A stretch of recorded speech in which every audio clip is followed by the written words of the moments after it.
All right, and we are back here on the GSMC Baseball Podcast. And for the second segment of today's show, we are going to go into more detail regarding the American League wildcard side of things. So, obviously, before we'll go in order. So, the Rays and the Rangers, and then we'll get into the Twins. Obviously, we talked about them in the first segment, ending their playoff win drought. So, the Rays and the Rangers. So I had the Rays winning this series. Um, and it was based off of momentum. I mean, the Rays were coming in hot, 99 wins on the regular season. Rangers were coming in, scuffling a little bit. They just choked the American League West to the Astros. And I don't know. I mean, the Rays at home. I just, I went with the Rays in the series, but when it's the playoffs though, it all goes out the window. It's a whole different atmosphere. And I did say how like the Rays, like a lot more fans go to the games, but yeah, there was a lot of empty seats. So, they can't move into that new ballpark sooner. But even then, I don't know. Like, I don't know. I just remember back in the day when, when they made it to the World Series in 2008, and I don't know. I feel like they packed out that stadium more. I don't know. I guess as time went on, a lot of people just lose interest, and it's unfortunate because the Rays have been a good team. It's just they really don't pack out that stadium.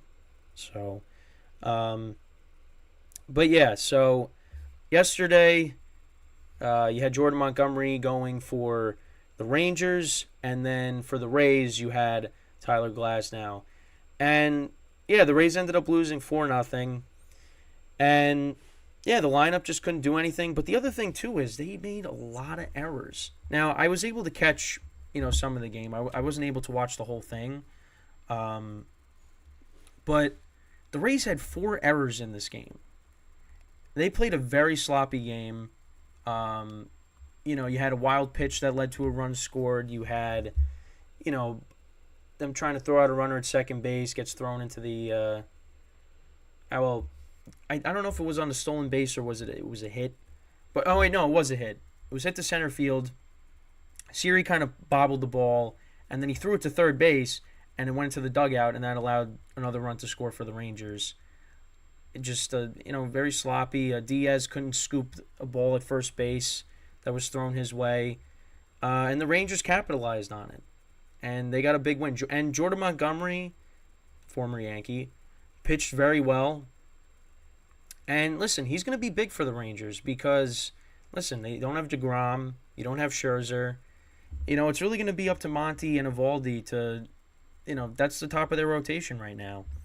Montgomery went 7 innings, 6 hits, 5 Ks, no walks. He pitched amazing. He was great.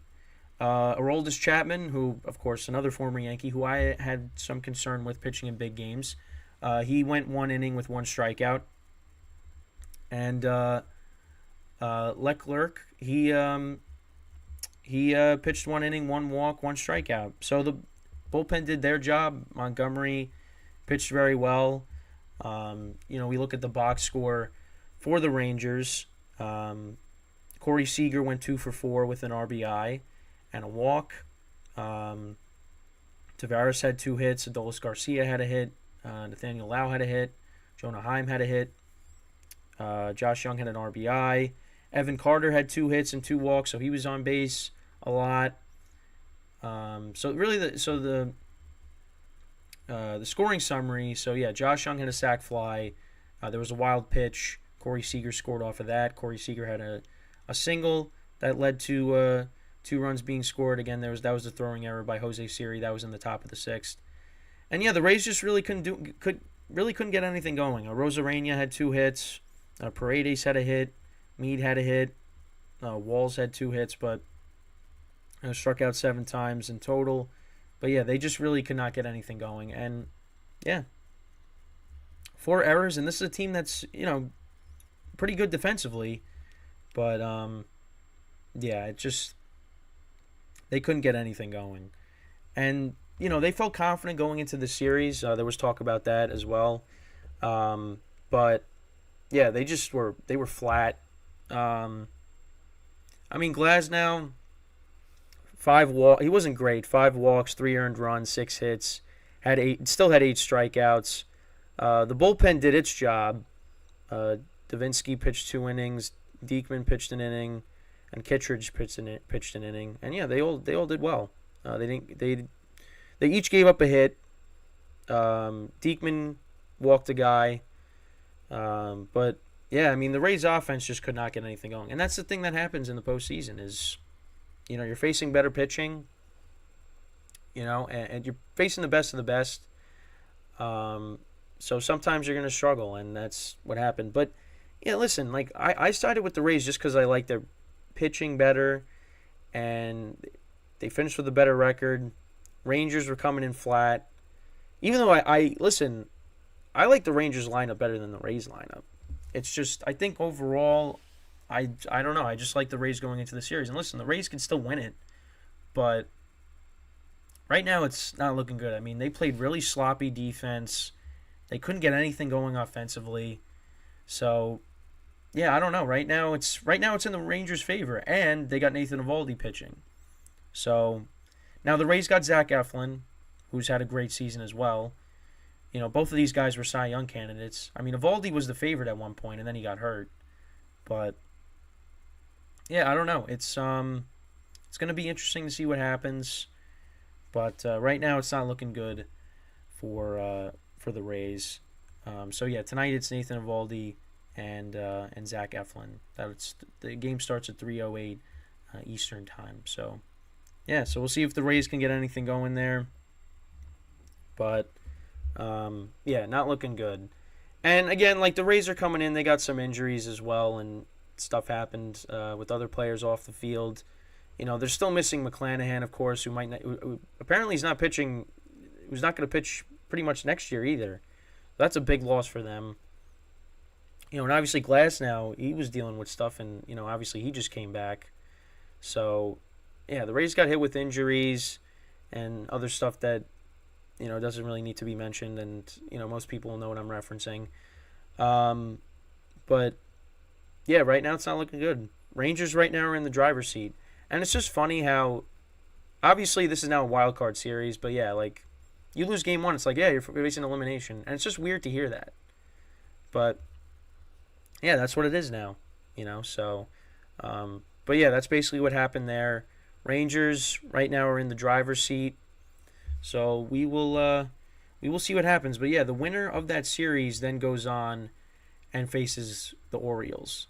So now I didn't have the Rays going far. I had them getting to the division series and then losing. But yeah, I mean some people have the Rays going to the World Series. So right now that World Series pick is not looking good for some people. So now we'll get into the Blue Jays and the Twins. So obviously, yes, the Twins, they just can't get anything going when they make it to the postseason.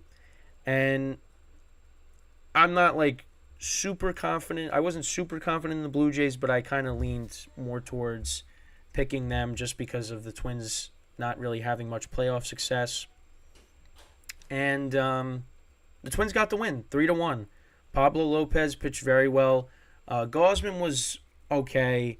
They said he was struggling with some of his command, some of his pitches. I think it was a splitter. They said I think that's what he was struggling with. But listen, he only gave up 3 runs, and those 3 runs came off of the bat of one player, and that was Royce Lewis, the rookie for the Twins. Had a 2-run home run in the bottom of the first, so that put the Twins up immediately. Then had a home run in the bottom of the third. And the Blue Jays really just couldn't get anything going. They scored a run in the 6th inning off of a Kevin Kiermaier single, and that was the final score, 3-1. You look at the box score for the Blue Jays: Springer 0 for 5, Brandon Belt 0 for 4 with 2 strikeouts, Vladimir Guerrero Jr. 1 for 4, Bichette 2 for 4, Biggio was 0 for 4, Kirk was 0 for 2 with a walk. Kiermaier, he had 2 hits, he had the RBI and a walk. Matt Chapman was 1 for 4. Varsho was 0 for 2. And Whit Merrifield came in to pinch hit, but he was 0 for 1 with a walk. So Blue Jays just really could not get anything going. And it's not like the Twins really did anything either. I mean, the Blue Jays out-hit them 6-5. Royce Lewis was the difference in the game. Kepler had a hit. He was 1 for 4. Correa was 1 for 4. Michael A. Taylor, he had made some nice plays in the outfield yesterday. He was 1 for 3. But yeah, I mean, not really, not not really a lot of offense in this game, and it was again only done by one player basically. So now going tonight, today you got Barrios against Sonny Gray. Now I said the Blue Jays will take game 1. I said this series would go 3 games. But yeah, I don't really can't really like what you saw from the Blue Jays. I mean, again, Royce Lewis was the offense for the Twins yesterday. So I mean, we'll see what happens. It's going to be another close game today. I mean, right now you got to lean towards the Twins with Sonny Gray going for them. But again, I mean, the Blue Jays are a good offensive team, and I mean, I think they should take today's game. But we'll get into more of that in the next segment, though. But yeah, it's just not a good showing for the Blue Jays, and especially again because Royce Lewis was the offense for the Twins. So Blue Jays got to win today. Blue Jays and the Rays. Now, do they get it done? Right now, I mean, I'm favoring Texas right now to win today. Just because I mean the Rays. I mean, right now the Rays and the Blue Jays just couldn't get anything going offensively, and you got Eovaldi pitching for Texas. You got Sonny Gray pitching for the Twins. So it's going to be tough. I think both games will be close. I think the Blue Jays, they somehow find a way to win today. I think the Rays... I think the Rangers may take the series and move on. And it's just funny how I say that after, basically, picking the bracket, and I'm giving up on the Rays already. So, but we'll just have to wait and see. And that's basically the preview when it comes to the recap when it comes to the American League wild card. So games 2 for both series are today. We'll get into that in the final segment. We'll preview those games even more. Obviously I kind of gave you my thoughts on it already, but we'll talk about some of the keys to the game, and that'll be the final part of the show. So with that, we are going to take our second break of the show, and then when we come back, we are going to recap the NL wildcard side of things and how those games shaped out today. So stick around, and we will be right back here on the GSMC Baseball Podcast.